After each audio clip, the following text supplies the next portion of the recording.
Hey guys, today we're looking at another Hoodwin book. Also, I'm gonna say quick, sorry for the quality of the audio right now. There's a fan going on and I'm filming in the bathroom because my family's sleeping right now, so I'm just filming here. So, please try to ignore that. Today we're looking at the winner of the vote. Who would win Ultimate Deep Sea Fish Rumble? This was the winner of the Who Would Win book vote. So yeah, I almost thought it was gonna be Ultimate Forest Rumble because Ultimate Forest Rumble had the lead for a little bit, but then Deep Sea Rumble just took it.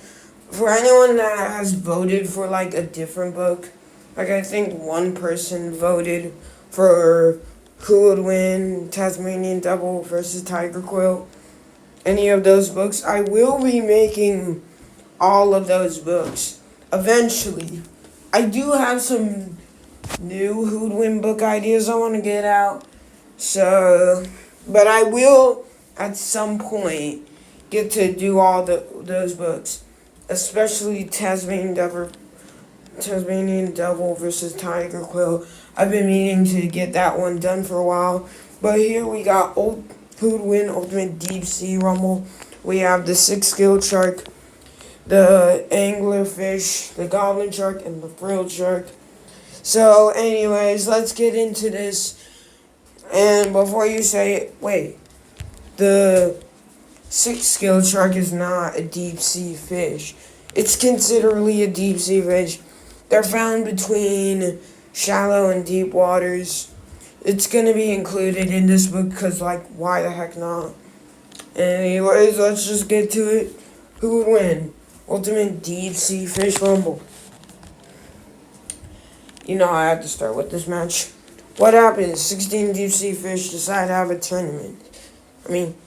Deep sea animals decide to have a tournament. It's not all deep sea fish. What? The rules are simple. If you win, you move on. If you lose, you're out of the tournament. The dwarf lantern shark is the smallest shark on the planet, only getting to 8 inches long. Fun fact, the largest shark is a whale shark. Quick question. What would I do? How would you all react if I said right now I was thinking of doing a who would win whale shark versus dwarf lantern shark book? I'm thinking on it. I might do it. It'd just be the equivalent of blue whale versus mosquito. I'm gonna plan on doing whale shark versus dwarf lantern shark. So yeah, I'm just gonna think on that. It's a who would win book that when I find time to do it, I will plan on making. I will put a community post on for this book. For whale shark versus dwarf lantern shark. But whale shark versus dwarf lantern shark is a book I'm thinking about right now. I'm not gonna get it done soon. It's probably gonna get done maybe in a couple months, maybe in a month or two. But yeah, I'm just curious, what would you think if I posted that? And I'm gonna put a community post on about that. Alright. Round 1, match 1. Dwarf lantern shark versus cookie cutter shark. Yes, yeah, you know who's gonna win this. The cookie cutter shark is a larger shark, growing up to 18 inches long. Not that larger, but it's larger than the dwarf lantern shark. Fun fact. This shark actually sent submarines the other way. These sharks were strong enough to bite a little chunk out of the submarine, which many other animals couldn't do. No other shark has the bragging rights of the cookie cutter. This is an unfair fight. A tiny shark that has sent submarines going the other way versus the smallest shark on the planet. The dwarf lantern shark takes a bite out of the cookie cutter shark's tail. The cookie cutter shark attempts to fight back, but it just can't against the larger, more powerful cookie cutter shark. The dwarf lantern shark tries to escape, but the cookie cutter shark finishes the fight off with a bite to the gills. Cookie cutter shark wins. The next fight is a battle between two close cousins. The six-gilled shark is an unusual shark. It's not far off from the regular shark. The unusual thing about it is due to just by the name, you can tell it's got 6 gills. Round 1, match 1. Six-gilled shark versus frilled shark. The frilled shark is one of the most bizarre sharks on the planet. Easily one of the most formidable sharks. It is believed to have the most amount of teeth ever, probably besides like a basking shark or a whale shark. Other mention a whale shark. With 300 teeth in each mouth of a frilled shark. Frilled shark usually gets its name due to its gills. Fun fact. It is a tough fight for both. The two swim around each other. The six-gill is larger and faster. The frilled shark does get a bite off, but the six-gill shark is too powerful and too dangerous. The six-gill shark goes for a bite to the tail and bites the gills. Six-gilled shark wins. The next battle is between a false shark and a large lizardfish. The ghost shark is a member of the chimera family, which has many members, including rabbit and ratfish, or sharks. The ghost shark is not a true shark. Chimeras and sharks are close cousins, but they're not like really, they're not the same thing. You probably heard that once, but okay. These are one of the known mouthless sharks, meaning they mostly don't have a mouth. Instead, they'll just slurp it up in their mighty maws. Round 1, match 3. Ghost shark versus lizardfish. The deep-sea lizardfish is the largest member of the lizardfish family, and by a long shot. These guys can get up to 2 feet long. At max, these guys can get to 2 meters long. They're large fish. Most of them usually get around a foot. These guys max out. These are like 3 feet long fish. Nasty maws. These guys live deep in the ocean, and they're cannibalistic. Fun fact, you already know what cannibalism is. This fight is rare to happen, but it's happening in this book. The ghost shark is swimming around, looking for food, not even noticing, due to somewhat bad eyesight, the lizardfish laying down. The ghost shark starts snooping around looking for food when the lizardfish notices the ghost shark and bites its face. The ghost shark starts to swim away. The lizardfish stalks the ghost shark and lunges out to deliver a fatal bite to the stomach. Lizardfish wins and moves on to round 2.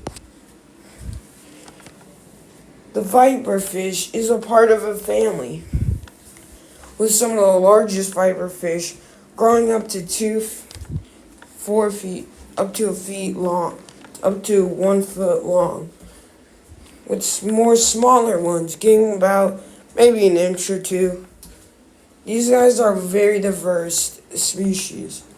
Round 1, match 4. Viperfish versus headless chicken monster. Before you say it, what the heck's a headless chicken monster? It's a sea cucumber. Yep. The same thing that looks like Frankenstein's pet bird, is related to an animal that spews its organs out for self-defense. Headless trigger monster has a similar defense mechanism, but instead of spewing its organs out, it releases sparkly scales that, if attacked by a predator, will attract other predators to the predator. So much for the headless trigger monster to get away. This is a difficult fight for both. If the if the Viperfish bites the headless chicken monster, headless chicken monster can easily fight back, even though it doesn't have any sort of defense besides its sparkly gills. The Viperfish realizes the huge size of it the headless chicken monster has. It swims slowly towards it and bites a piece and swims away to see how the chicken monster will react. And then later it takes another bite, this time by the stomach. Headless chicken monster is scared and swims away. So kind of by default, Viperfish wins. I know the headless chicken monster would have kind of ran through this fight, but it would have been an unfair fight. It would just let everyone else do the hard work and then knew who would win book winner. Headless chicken monster. It would be so weird. So I just had to take it out as soon as I could. Sorry for headless chicken monster fans. Next matchup is an iconic ugly fish versus an unknown beautiful cephalopod. The anglerfish is hated a little too much, in my opinion. It's not really that bad, and everyone's like, it's so ugly. Look at that face. I bet my mom would love it. Seriously. The definition, only a face a mother could love. This face would be the face that my mother would love. Round 1, match 5. Anglerfish, deep sea anglerfish versus jewel squid. The jewel squid is one of an iconic squids not known of. It's overshadowed by its cousins, the giant squid and the colossal. Also, just warning you, I forgot to tell you at the beginning, those two and the sperm whale are not in this book. And any other mammal. All of them are not in this book, so sorry guys. The anglerfish is the larger of the two. It's a close size advantage by the anglerfish. The anglerfish swims around. It sees the jewel squid and lures it closer. The jewel squid gets close enough for the anglerfish to bite it. It tears a massive chunk off. The jewel squid swims away. The anglerfish tricks it again, and the jewel squid becomes the anglerfish's lunch. Anglerfish wins. The next matchup is another match between an animal that's well known and an animal that's not known much of. The vampire squid needs no interruption. What the heck did I just say? No no, screw it. I might just butcher the word. Well, no introduction. Kind of like the anglerfish. It is a large cephalopod with nasty teeth. It's not much of a fighter, usually preferring to curl up and defend and hide to defend itself. Round 1, match 6. Vampire squid versus squat lobsters. Squat lobsters, they're not actual lobsters. They look exactly like what they are. They're crabs. But many species of squat lobsters do look like actual lobsters or crawfish, which crawfish were in an Ultimate Rumble book, Ultimate Freshwater Rumble, but they got taken out by a flamingo round 1. Squid lobster has two nasty pinchers, but not much as defense. In this fight, the squid lobster is dwarfed in size.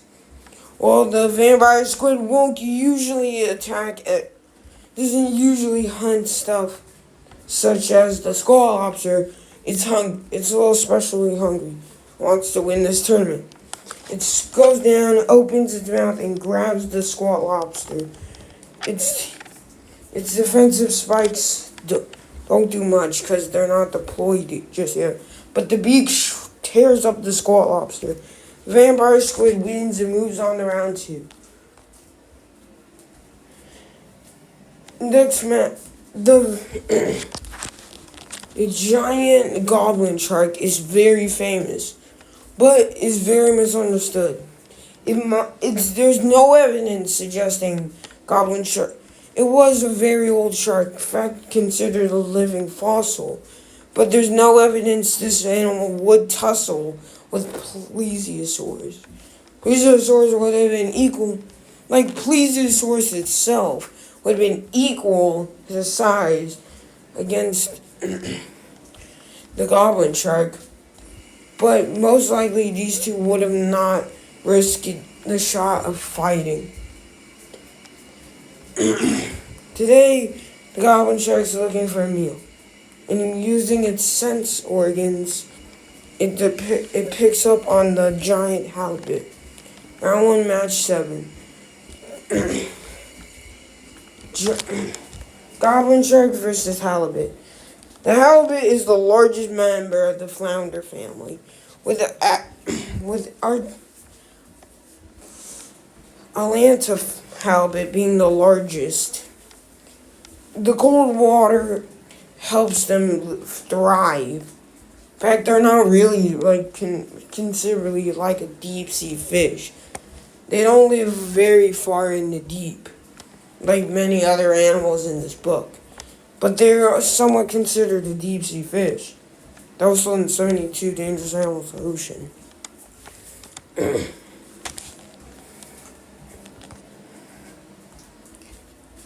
This is an equally sized fight. The goblin shark is larger. Halibut attempts to avoid the goblin shark by hiding in the sand. The sense organs of the goblin shark pick up on the halibut. The goblin shark brushes all the sand off and takes a bite at the tail. Halibut gets away by swimming. The goblin shark goes on to bite it some more. The halibut does bleed out and doesn't get eaten by the goblin shark. Goblin shark is moving on to round 2. Last fight of this tournament is the largest fish in this tournament versus one of the smallest fish in this tournament. The Oarfish is the largest fish in this tournament, growing around 50 feet in length. They're in the neighborhoods of 50, usually around 40 to 30 to 20. These guys are just long boys. While they may seem long and scary, they're not really a big threat. Instead, they eat much smaller animals. The Oarfish won't do much damage. These are predicted to be doomsday fish, because usually when natural disasters come, these guys swim up from their deep homes and end up just beaching themselves. Scientists don't know why, but it's still not known if it's because they can sense earthquakes or not. Possibly, I don't know. We don't know what these doomsday fish know. They definitely can't tell us when the world's gonna end. Doomsday, aka round 1, match 8. Oarfish versus Fangtooth. A Fangtooth fish you probably never heard of a Fangtooth. And I feel like that's sad, because I feel like this fish deserves much more respect than it gets. It's not as big as many big fish or mammals. Be considered an epic deep sea fish, but still pretty epic. It's got some of the largest teeth compared to a fish. They're really long and they're helpful for it as it hunts for fish, squids, and crustaceans. With these mighty maws, you think these guys could kill humans. No. At max lengths, these guys can get to the size of the best size estimates of a megabrawner, around 3 feet long. The Oarfish, this is not realistic. Just gonna say it's not a realistic fight, but something awesome's gotta happen to get the views up. So let's just gonna say it there. The Fangtooth spots the Oarfish instead of just being scared away and the Oarfish moving on to round 2, which nobody wants to see that. Want to see blood and violence in these books. It swims around and bites the Oarfish. Oarfish can't do anything to the Fangtooth. Fangtooth ends up just bleeding the Oarfish out to death. Fangtooth wins. And he sent the Oarfish to a low-born death. The first round is over. 8 fish actually not 7 fish and 1 cephalopod remain in this tournament. The cookie cutter shark may be a formidable match, and it did get past round 1, but now it's facing its doomsday against the Sixgill shark. Will the cookie cutter shark win? Who knows? Let's find out. Round 2, match 1. Cookie cutter shark versus Sixgill shark. Sixgill shark has just killed one of its closer cousins, frilled shark, in round 1. Now it's facing a much easier light snack.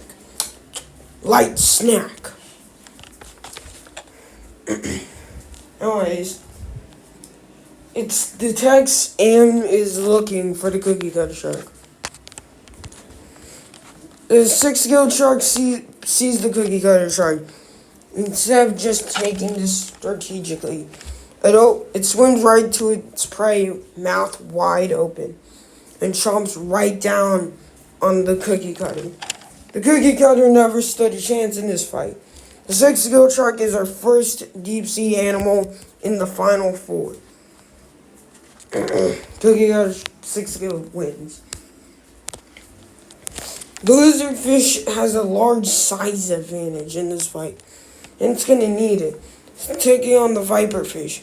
This fish slowly waits on the on the bottom of the ocean, waiting for something to swim by. Round 2, match 2. Lizardfish versus Viperfish. Hey, I didn't realize it. These two fish have the names of reptiles. Pretty cool, huh? Anyways, the Viperfish's long teeth will most likely not play a big part. It's got a huge size, doesn't have a good size advantage. It has a huge size disadvantage. The best bet for this fish is to swim away or flee the fight. The much tinier Viperfish doesn't even notice the giant Lizardfish right below it. Lizardfish just swoops up and bites its tail off. Yeah, basically just splits the thing in half. Epic kill. Lizardfish wins and moves on to round 2.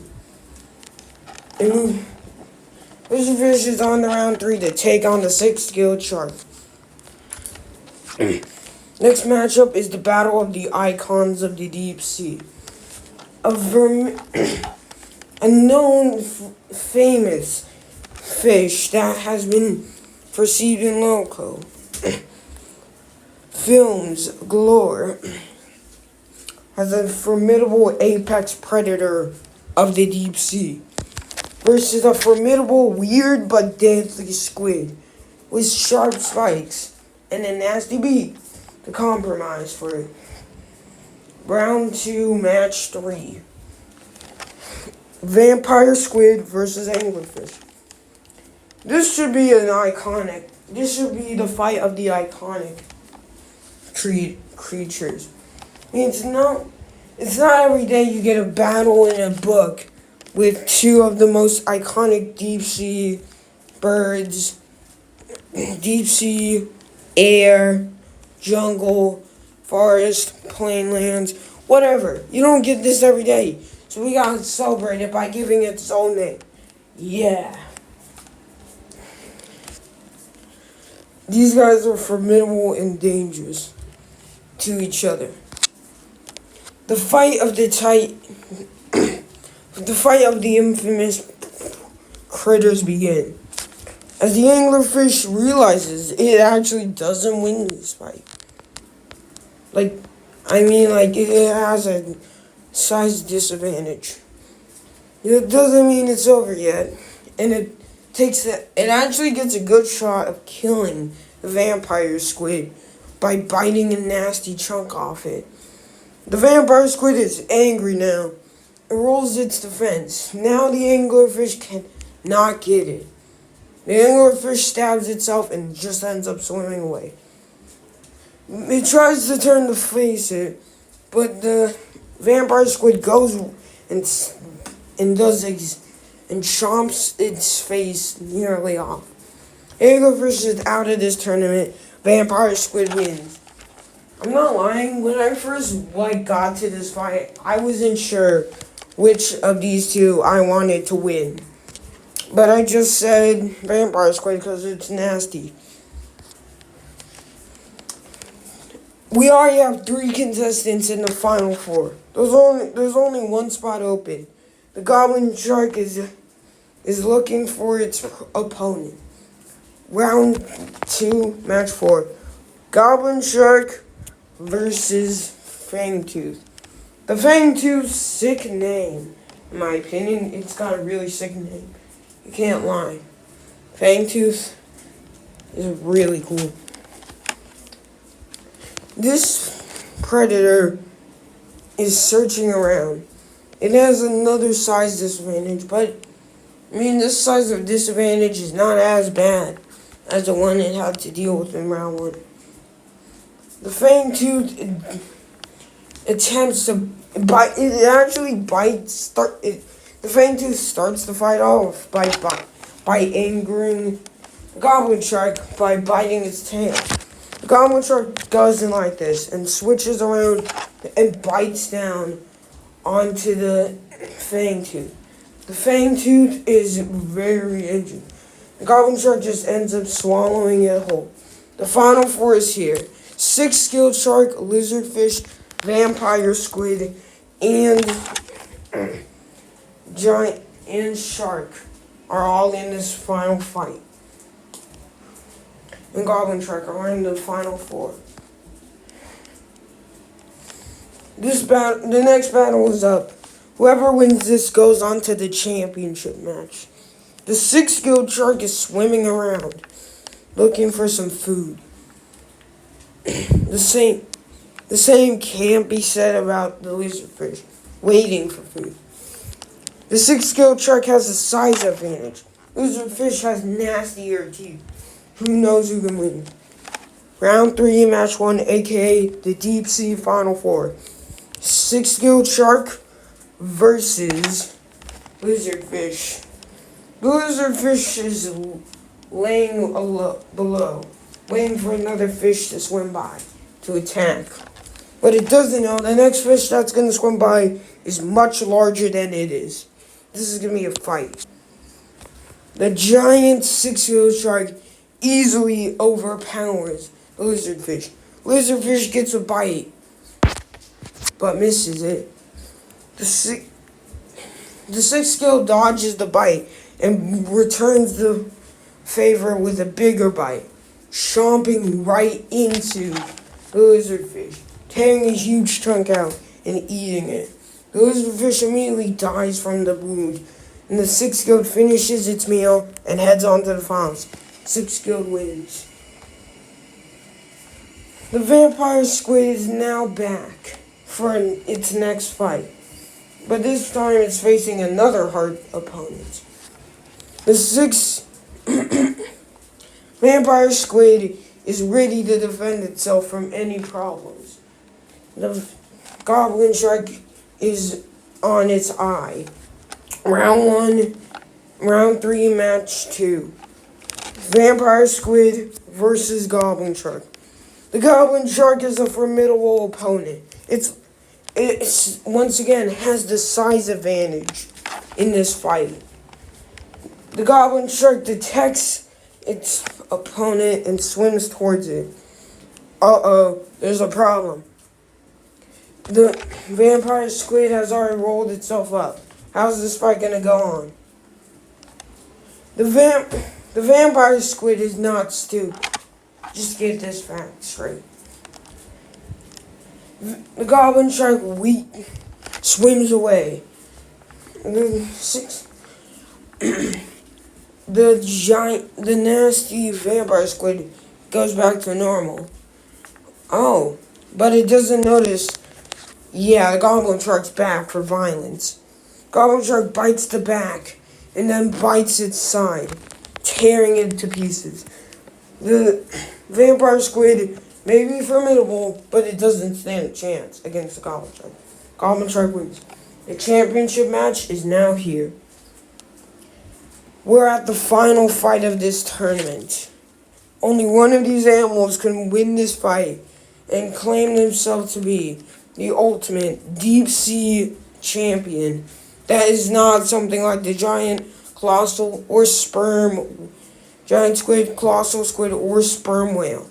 Because if I put those three in this bucket, you know it's predictable who's gonna win the finals. The Sixgill and the Goblin shark once again start the fight like every other Ultimate Rumble book of mine by facing each other off. I'm sorry, if anyone doesn't like it, they can complain about it absolutely nowhere. I just love a fight off like this. So far, no complaints about anything with these Rumble books. And my 72. Anyways, these guys see each other and they attack violently. The Sixgill shark is overpowering. The goblin shark gets a couple good swings. But eventually Sixgill basically just does what the Leviathan did to Mosasaurus. As it swims around and bites chunk after chunk from this not-so-defenseless goblin shark. The Sixgill shark overpowers the goblin shark and bites it in the stomach. The Sixgill shark defeats goblin shark and is now the ultimate deep sea ultimate deep sea champion. What would have happened if the sperm whale, colossal squid, or giant squid won? Then the sperm whale would have won this whole book. That's why I didn't put any of those three in there, because it would have been so obvious. Anyways, guys, I hope you enjoyed this video. Make sure you hit that like and subscribe button. Make sure you comment under this video if you want a who would win or 72. Say if you disagree with how one of the fights played out. And yeah. Anyways, guys, see y'all later. Thank you for 124 subscribers. Adios.